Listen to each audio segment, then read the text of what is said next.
Hello and welcome to this chapter called Debating and Comparing, which is a very useful chapter, especially when you're going to be preparing for your English GCSE exams.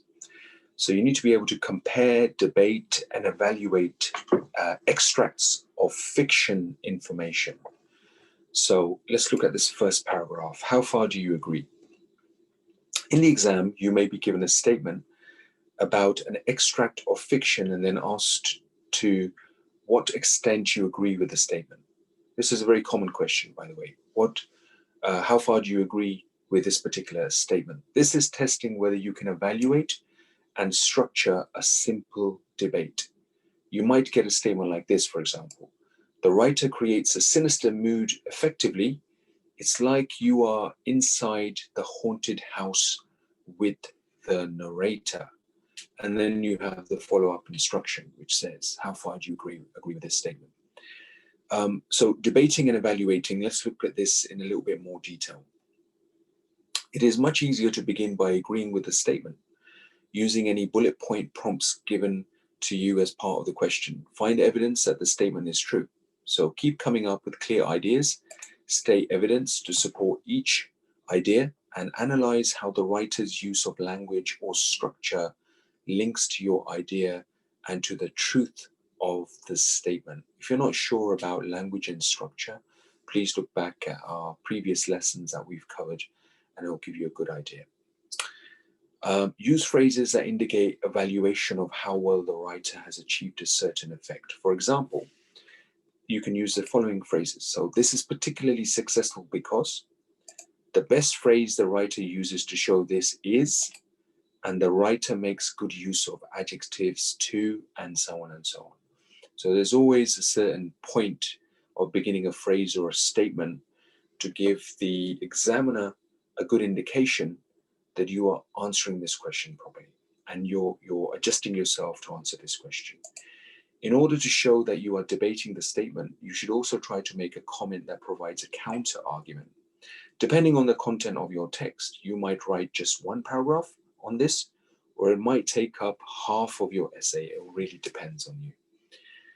Introduce your counter argument with a connective phrase like the following: however, on the other hand, or despite this. So these are like connective phrases to start a connective counter argument.